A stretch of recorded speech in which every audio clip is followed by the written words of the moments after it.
I'm Joanne. Welcome to my YouTube channel, Joanne's Doggy Schmacks. Today we're going to make dog treats in the shape of cats. They're very tasty and they're cooked low and slow, and they last a long time on the road, and they're healthy, gluten-free, made with carob and sesame seeds and cranberries, brown rice flour, totally yummy. So let's get started. First ingredient, brown rice flour. That's 2 cups. And I'm gonna go grab my cup measure and my brown rice flour. Oh my goodness, it's so heavy. That's a big bag of flour.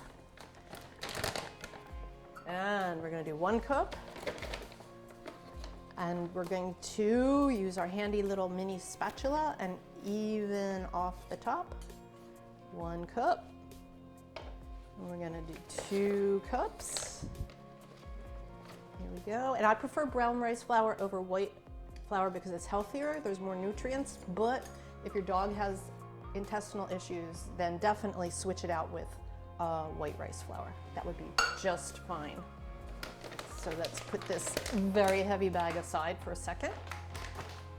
Our next ingredient is, tapioca flour, and we're gonna use 1/2 cup. I made this recipe 15 years ago, so I need to cheat. 1/2 cup of tapioca flour. Here we go. And tapioca flour is really flyaway. So be judicious when you dump it in your bowl, or you're gonna end up with it in your face. There we go. 1/2 cup of that. Next we have sweet potato flour. Sweet potato flour I like because of the flavor. Dogs like it too. And it's healthy. Here we go. Oh, that's not sweet potato flour, but this is. We have some sweet potato flour. And we're using 1/2 cup of that too. And so I don't cross-contaminate, we'll dump that in. I'm not gonna worry about topping this one off. We're just gonna dump it in there. Make a little mess. Then we have oat flour. Oat flour is healthy. That's this other giant bag. And we are using 1/3 cup of that. Here's my cup. Oat flour is low in sugar, recommended sometimes for dogs who are diabetic or pre-diabetic. So put that in there. That counteracts some of the fattening stuff that's in there. And we'll put that there.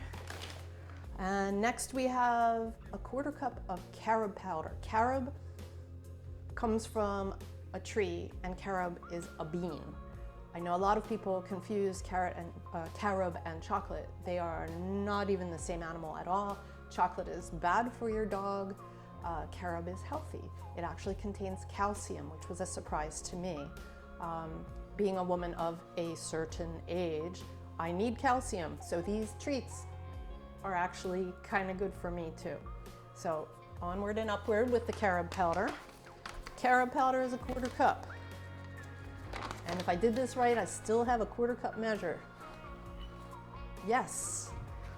And very much like the tapioca flour, look at that. It goes everywhere, so be careful. We're gonna even that off. And put that in there. And get rid of that. And now we can mix this up a little bit, get it all combined. Like I said, be careful because some of these powders are very light and they definitely want to get up your nose. Okay, so we have that. Next, we're going to put in our sesame seeds. And the sesame seeds are 1/4 cup. I pre-measured that, obviously. Stir that around. Then we're going to use 1/2 cup of dried cranberries. And you don't want sweetened, definitely. You want unsweetened. Sometimes they're hard to find, but they're delicious. They don't need sugar. I'm using my favorite knife again, my Global. And we're gonna chop these up.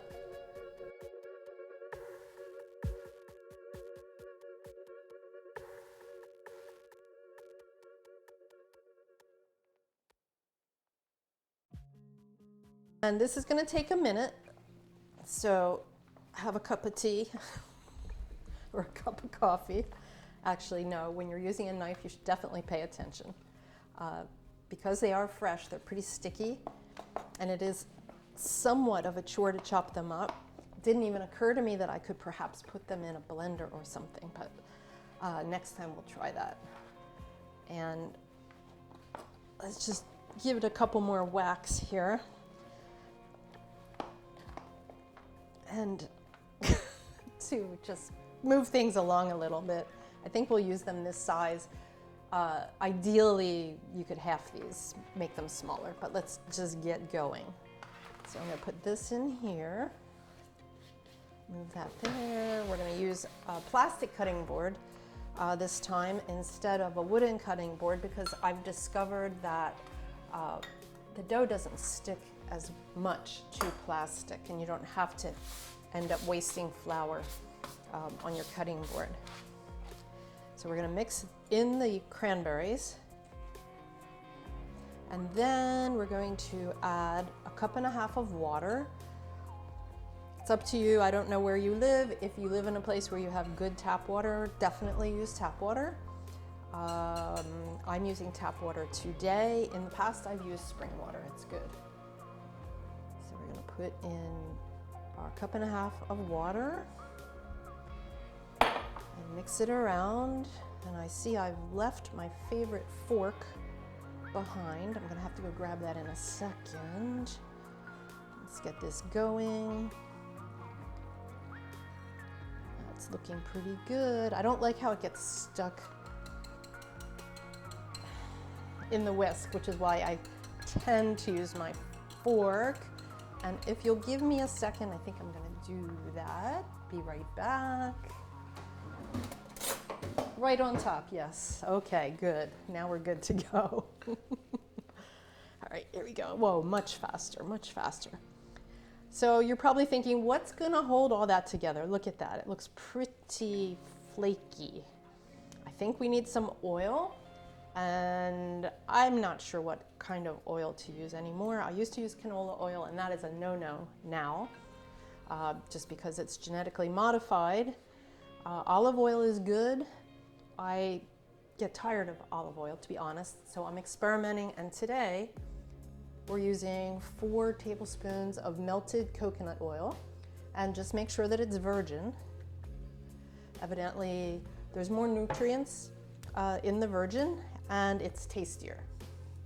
So we're getting to the point here, just a little bit further, where we're gonna take it out of the bowl, put it on the plastic, and turn it into the big ball that will then get squashed with the rolling pin. Okay, we're gonna dump this now. Let's see if we can get some of that out of there. All right, there we go. That looks pretty good. And we're gonna dump this. Yeah, that's holding together nicely. Oh. Where you live determines how much water and how much oil you use. So you could not just dump the ingredients in all at once. You could slow down a little bit and see how your dough looks. If it needs a little more water, add it. If it needs a little less, hold it back. But this is looking pretty good.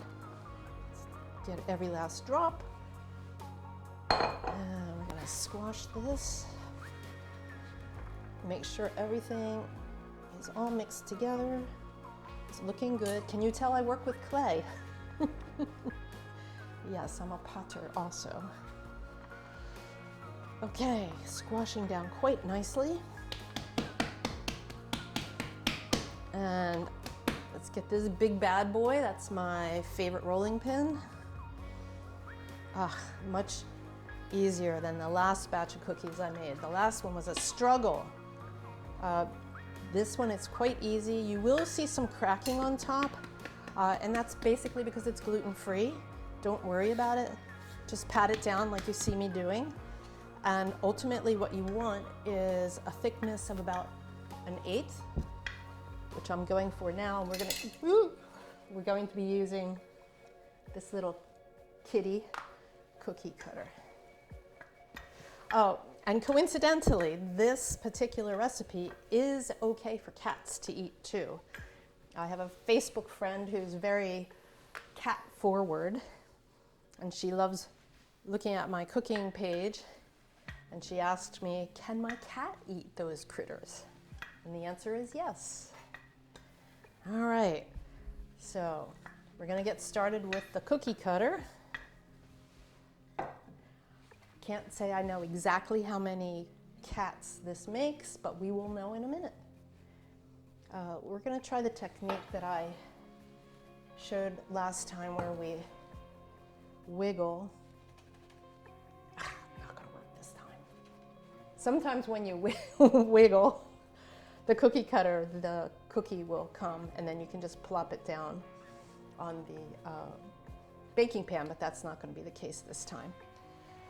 I will end up having a lot of little bits left over, and what I'll do is squash it all together again and go through it again with a cookie cutter, and probably another time after that. And then when it gets really down to the last scraps, I make like little tiny training balls. Ooh, that was a good one. Let's bring this over here so I can start loading up. Dude. Okay. And the lights in here are a wee bit hot, and it does make the dough a little bit more melty than it will be in your kitchen. There we go. Ah, that one. We got a cranberry stuck in the ear. Okay.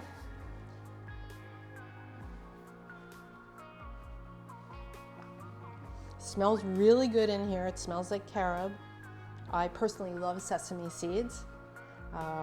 Actually looking forward to having 1 or 2 of these myself. Once again, when we're finished up here, we're going to try these on my 2 dogs, my test dogs, Tori and Jake. They're in the other room. I'm gonna play a little trick on them. They have a special fondness for cats.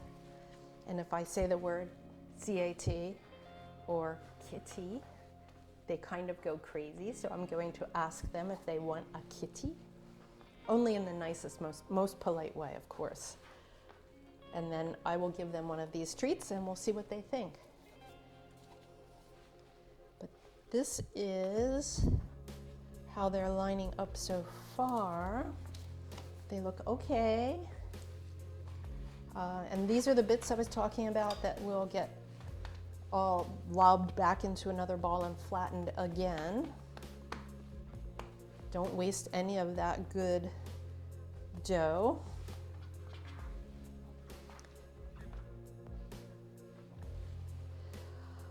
I think maybe we'll put this little spatula to use.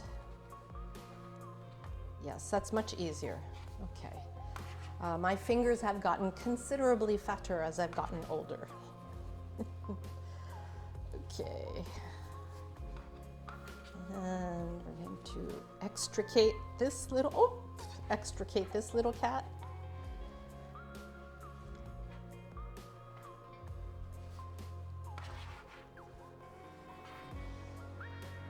I don't dare ask, you know who, what has been delivered.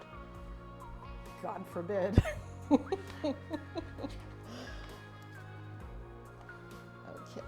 we're almost finished with this first tray.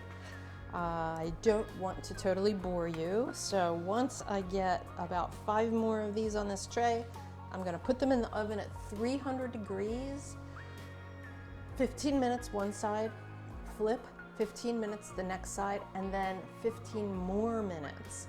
And it's that low, slow bake that makes these really hard but really tasty and long lasting. So we're almost done. And then we'll come back and see what they look like. All right, this is our first tray of cranberry, carob, sesame, travel cats, and I'm about to put them in the oven. And here we have the finished product. Cranberry, carob, sesame, travel treats for dogs, cats, and humans. Now the ultimate test. Let's see what the dogs think. Oh, Jake, you're ready. Let's see what we have here. Okay, but don't get too close, it's hot. Let me see if we can have one yet. Hang on for a sec. I think so. I think we can.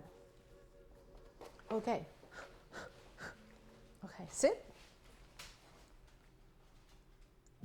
Are we ready for our tasting? Mommy wants to taste one too, so Jake, that's for you. Tell me what you think. Ooh, hear that crunch. Tori, we're gonna share, Mama. That's for you. Good girl. She carries hers away. Mmm. The coconut oil is new this time. Excuse my mouth. It's wonderful. Absolutely fabulous. What do you think, Jake? I think they're a success. Thanks for watching.